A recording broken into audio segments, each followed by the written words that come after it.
ஒரு மழை பொழியும் நேரத்துல தமிழ்நாட்டின் தெற்கு பகுதியில் உள்ள ஒரு பசுமையான காட்டு வழியில் ஒரு பெரிய யானை கூட்டம் மெதுவாக நடந்து கொண்டிருந்தது. மழை துளிகள் வானிலிருந்து விழ மண் வாசனை காற்றில் கலந்தது. காற்று மெல்ல சுழன்று மர இலைகள் குலுங்கின. அந்த கூட்டத்திற்குள் ஒரு சின்ன இனிமையான யானை குட்டி இருந்தது. அதன் பெயர் அமுதன்.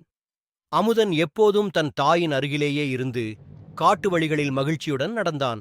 ஆனால் அந்த நாளில் வானம் திடீரென இருண்டது.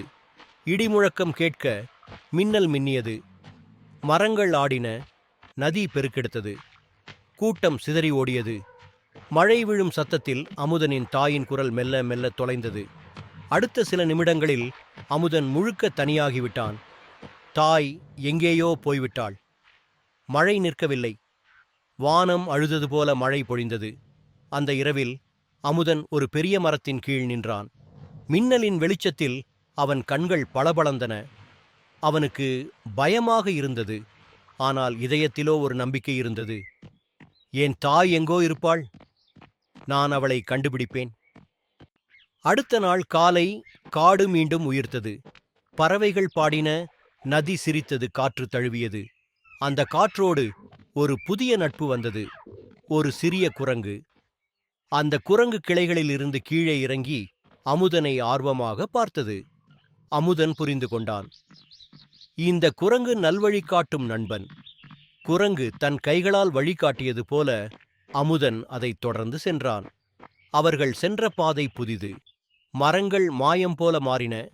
இலைகளின் நடுவே சிறிய ஒளிகள் திளைத்தன. அது ஒரு மந்திரவனம். அங்கே ஒரு பழைய மரத்தின் மேல் ஒரு முதிய கிளி இருந்தது. அதன் இறகுகள் மங்கலான பச்சை நிறத்தில், ஆனால் கண்கள் அறிவில் மின்னின. அந்த கிளி வானிலிருந்து கீழே பார்த்து அமுதனை கவனித்தது. அது தன் சிறகுகளை விரித்து பறந்தது. அவர்களை பின்தொடர்ந்தது. நாள் பின் நாள் அவர்கள் மூவரும் பயணித்தனர். காடு கடந்து, ஆறு தாண்டி, மலை ஏறி, மந்திர நிலம் கடந்து. ஒவ்வொரு இடத்திலும் ஒரு சின்ன சவால் இருந்தது. சில சமயம் கடுமையான மழை, சில சமயம் ஆழமான குளம், சில சமயம் திடீர் காற்று. ஆனால் ஒவ்வொரு தடையும் அந்த யானை குட்டிக்கு புதிய தைரியம் கொடுத்தது. அவன் கற்றுக்கொண்டான். நாம் மனசால் நம்பினால் எதையும் கடக்க முடியும். ஒரு நாள் அவர்கள் ஒரு சிறிய ஏரிக்கரையில் நின்றனர். வானம் பிங்க் நிறத்தில் ஒளிர்ந்தது. மாலை நேரம். ஏரியின் நீரில் அமுதனின் முகம் பிரதிபலித்தது. அப்போது தூரத்தில் ஒரு மென்மையான சத்தம் கேட்டது. அந்த சத்தம் அமுதனுக்கு நன்கு தெரிந்தது. அது அவன் தாயின் அழைப்பு. அவன் உடனே அந்த திசையில் ஓடினான். குரங்கு மகிழ்ச்சியாக குதித்தது. கிளி அவனுக்கு வழிகாட்டியது. காடு திறந்து வெளியில் ஒரு பெரிய யானை கூட்டம் தெரிந்தது. அதில் நடுவில் அவன் தாய். அவள் அவனை பார்த்தவுடன் தன் தும்பிக்கையை நீட்டினாள். அமுதன் அவளை நோக்கி ஓடினான். இருவரும் இணைந்தார்கள். நீண்ட பிரிவுக்குப் பிறகு அந்த மாலை சூரியன் பொன்னாக மாறி மறைந்தது. காடு அமைதியாக இருந்தது.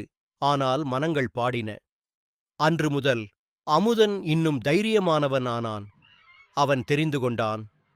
வாழ்க்கை சில நேரங்களில் மழையால் பிரிவு நேரலாம். ஆனால் அன்பு எப்போதும் வழிகாட்டும் ஒளியாக இருக்கும். அவன் குரங்கையும் கிளியையும் தினமும் சந்தித்தான்.